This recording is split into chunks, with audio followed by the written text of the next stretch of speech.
Welcome to our presentation about the exciting Radipole Park and Gardens project. My name is Rosie Osborne and I am an Activities Officer for Weymouth Town Council. In this presentation I am joined by my young helper Robin, Sue Hogburn, Secretary of the Friends of Radipole Park and Gardens, and Mike Goulden, Chair of the Friends of Radipole Park and Gardens. This is a joint project between the two organisations. We are going to tell you a bit about the project and what we are planning to do. For those that don't know, in the summer we found out that we were successful with our lottery bid. In total we have been awarded funding of 1.4 million. The majority of these funds come from the Heritage and Community Lottery Fund. This presentation will tell you how this money will be spent and what improvements we would like to make to Radipole Park and Gardens. But first, where is Radipole Park and Gardens? The park is located in the centre of Weymouth and runs parallel to the RSPB Nature Reserve and Radipole Lake. The park is almost a mile in length and includes formal gardens, recreational sports area and a vast playing field.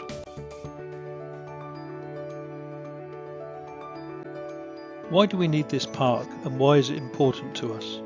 The park is located right on the border of Malcolm Regis. The average life expectancy here is up to 10 years less than at other areas of Weymouth. Parks play an important role in boosting physical and mental health, and so Radipole Park is a very important resource. Malcolm Regis is also an area of high deprivation, and many local residents live in terraced houses and flats without any gardens. Weymouth has also been identified as hotspot for the risk of loneliness, so our project aims to provide opportunities for people to meet and make new friends.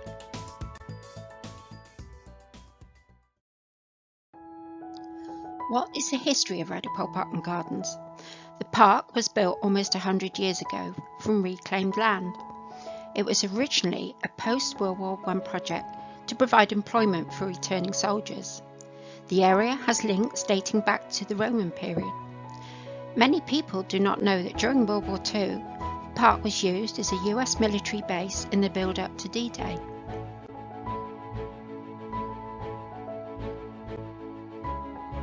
So, starting at the entrance of the park nearest the town centre and shopping outlet. The park features formal gardens, which are known locally as the secret or hidden gardens. They are beautiful and provide an oasis of calm and peace in an otherwise very busy town.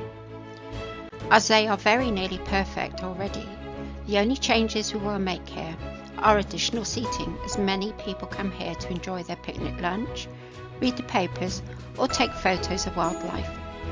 We will also fill in the gaps in hedges to make it more safe for young children and plant more fruit trees for birds, butterflies and bees to snack on. Our Friends Group offer a year-round events programme. Some of our events include a family fun day, pumpkin and apple pressing event, an Easter egg hunt, a wildlife and wellbeing event, and music in the park. Any fund raised at these events will go towards a new sensory garden, which we will talk about shortly. The events were very useful in finding out what kind of improvements people would like to see in their park.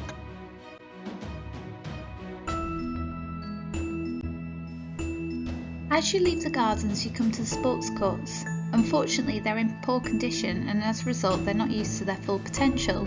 There is uneven surfacing and gaps in fencing which makes them very unattractive to look at. This strongly contrasts with the beautiful gardens that are just metres away. So what's the plan for the sports areas? We want to upgrade the courts, reduce some of the ugly fencing, widen the path, increase planting, add some benches for spectators to watch games, and also put in a new table tennis facility. There was lots of feedback to say that people would want to play table tennis in the park. Once you leave the sports area, you come to the car park. We had lots of feedback to say this area was quite an unattractive and not very welcoming entrance. We will landscape this area to make it more attractive. Upgrade the surface of the car park and create clear parking spaces, including designated disabled parking.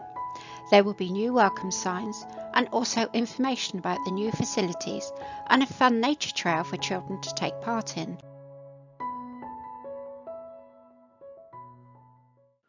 One of the most exciting parts of the project is the plan to build a new heritage cafe and toilets.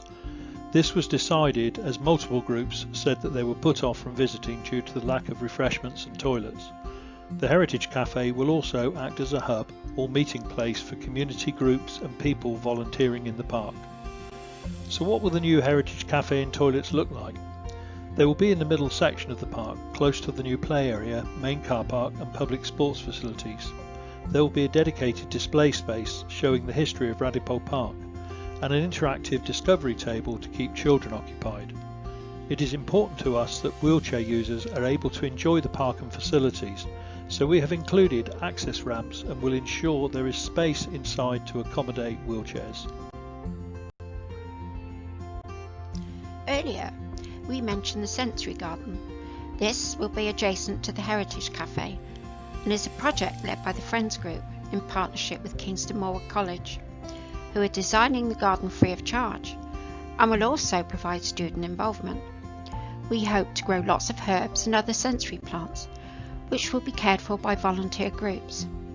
We've already had interest from various groups asking to help maintain some of the beds.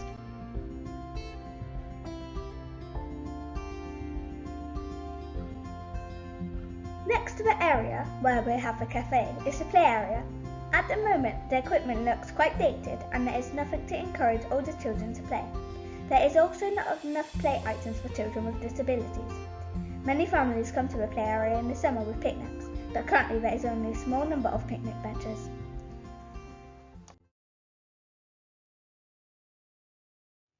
What will the new play area look like? There will be lots of fun new play items for older children, including a brand new zip wire. There will also be more disability-friendly play items. We are also going to introduce water play. This is because many people remember when there was an original water feature when the park first opened, and they said how good it was. The play area will look natural, made out of timber materials.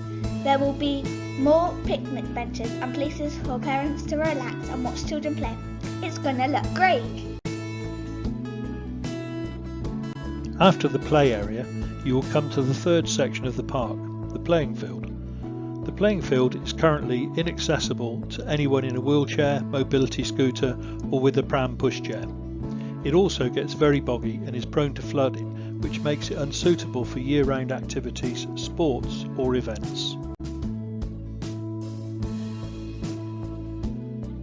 So what are the plans for the playing field and northern entrance?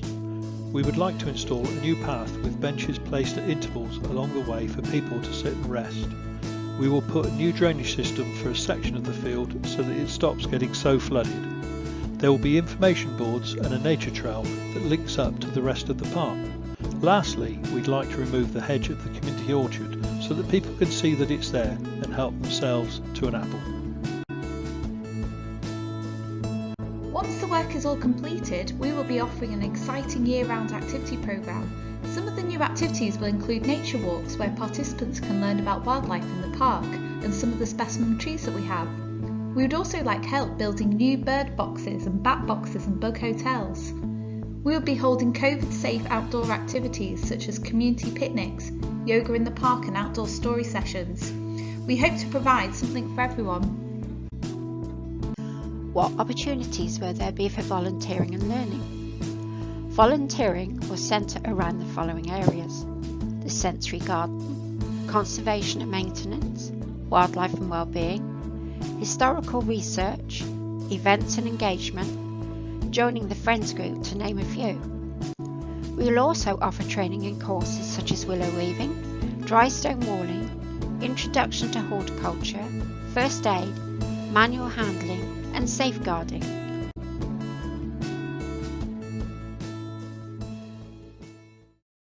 Through this project, we hope that visitors will learn more about the wildlife and reconnect with nature.